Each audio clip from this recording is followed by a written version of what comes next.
Gen X, the millennials, they're calling us the kind of generation that very soon will not be able to remember. Apparently, we're being bombarded with so much stimulation, whether it's our phones that aren't enabling us to concentrate for long hours, movies, vacations, holidays, things that we are grasping, that our brain is not able to compartmentalize properly and keep everything in its long-term memory. While on the other hand, ask my grandfather what he ate for breakfast on the 9th of November 1929 and he'll be able to tell you exactly what he had. Because back then they weren't stimulated with so much information that was being thrown at them all the time. Today, you can have a man like a Dave Farrow who's been touted as having the best memory ever. He single-handedly memorized 59,000 decks of cards. 59,000 decks. He could tell you the exact order that each and every deck was placed in. And on the other hand, you'll have a poor guy like Clive Wearing who met with an accident, post which he could not remember anything for more than 7 to 30 seconds. Can you imagine being at the dinner table with him and he's eating his food and suddenly he turns to you and he's like, "Who are you? And what am I eating?" He has no idea what he's eating because he's forgotten what that dish is that is actually in his mouth. So what is it that makes these two men so different? Why is it that one guy can remember so well and the other one will forget that easily? It all boils down to our brain and our hippocampus. Think of your memory as some sort of filing cabinet which sits and stores and puts away bits and pieces of our lives. Your memory helps make who you are. From recollecting childhood memories to moments to situations to things that you did, all that helps in making the being that you are that walks on this earth. And if you have no memory or recollection of the things that you have done or the experiences that you have had or the food that you have eaten or tasted, then what is the point of almost living? It's your hippocampus that is involved in the process of breaking down the thinking, the organizing, and all these complex processes that your brain does go through. Any damage to the hippocampus will obviously lead to some kind of short-term or long-term amnesia. And of course, there are nerve cell damages that will also lead to the same. The synapses is this complex network. It's a neural connection that our nerve cells make. And the stronger that these connections are, the stronger our memory, our thinking, and our collection of thoughts is. The weaker that these connections get, we start forgetting and we can't remember anything. This brain of ours is capable of so much and it can actually store a vast amount of memories. So then why is it that we forget? Why do we suddenly not remember where our keys are or where our phone is or what your best friend's birthday date is?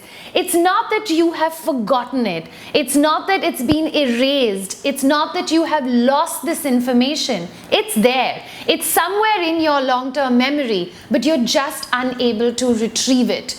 So why can we not retrieve this information? Why are we not able to go deep into the crevices of our brain and tap onto it and say, yeah, I can remember this thing? There's a number of theories that are involved with that, with our inability to tap and pull that memory back. There are a number of theories out there that will explain why it is difficult for us to go out there and retrieve this information. One of them being the interference theory. Well, like it just states, is that sometimes some memories are actually competing with each other for brain space. They're probably really similar to each other and that's why they are competing with each other. So to give you an example and to break it down, you've been to this bar with one set of friends and then you've been to the same bar with another set of friends and now you're trying to remember what was that night when that guy banged over the waiter and spilled all the drinks. Basically something like that. Another theory is called as the failure to store theory. Now basically what that states is that sometimes some memories actually just don't make it all the way to your long-term memory. They just lie there somewhere in your short-term memory and they're slowly forgotten with the passage of time. that encoding of information just doesn't happen. So like a mobile number that somebody has just given you right now, you're rattling it in your brain, you've managed to save it onto your phone just in time. 10 minutes later, you're not going to remember that number because your brain didn't actually encode and process it. The next one is motivated forgetting, and as it actually suggests, it's those kind of memories that you don't ever want to remember. Traumatic, disturbing events of your life, that breakup or that horrible moment, or the death of a loved one.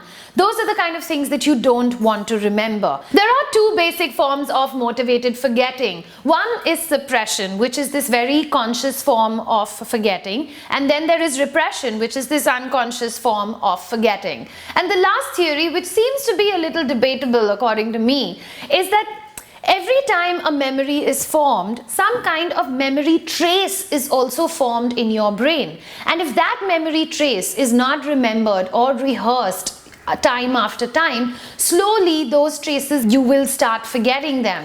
Like if giving the example of losing a loved or dear one, slowly with the passage of time, a lot of people have said to report this, that they actually forget what that person would smell like, or they've forgotten, something about that person that they were very close to. But at the same time, this can be very debatable, because I know that I still remember the cake that my mother baked on my 4th or 5th birthday. It was, this big pink doll. And that's something that I haven't rehearsed over a period of time. Now that we have understood why we forget, let's try and also deal with how we can remember better.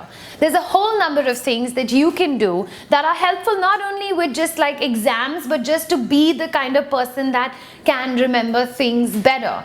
One of the biggest examples that I have to remember things better is that once I have learned something, I quickly go and I try and I teach it to someone else. Just going through it again in your head will always help you. So now you know why the nerd in your class is always saying, hey, do you need some help? Maybe I can help you with your homework today. Whenever you're trying to remember something, try and make sure that you're in a space that is very quiet and that doesn't have too many distractions. So even if you are studying, it is obvious that you want to try and put yourself in a corner or shut the door and try and get everyone out of that room.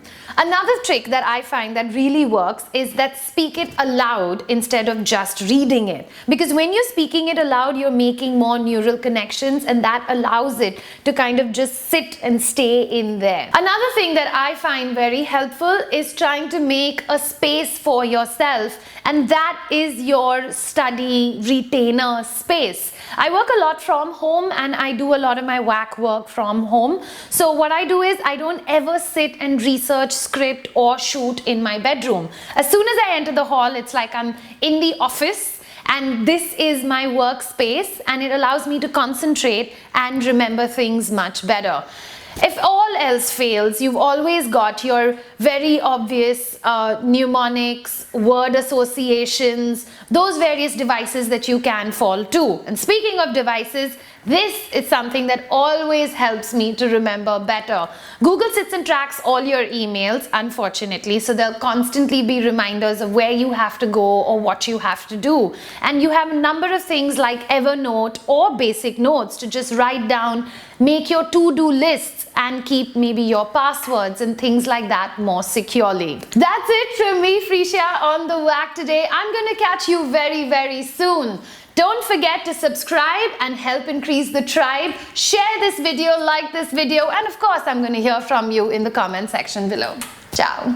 Even the police in Missouri have reported that 11 teenagers from the age of 16 to 18 were actually robbed of their mobile devices because these robbers set a trap and robbed them at gunpoint. Simple search on Amazon, if you just type in sex toys, it will list almost 82,000 different products. You can have some really weird ones like this guy. It's the silver butt plug with horse's tail.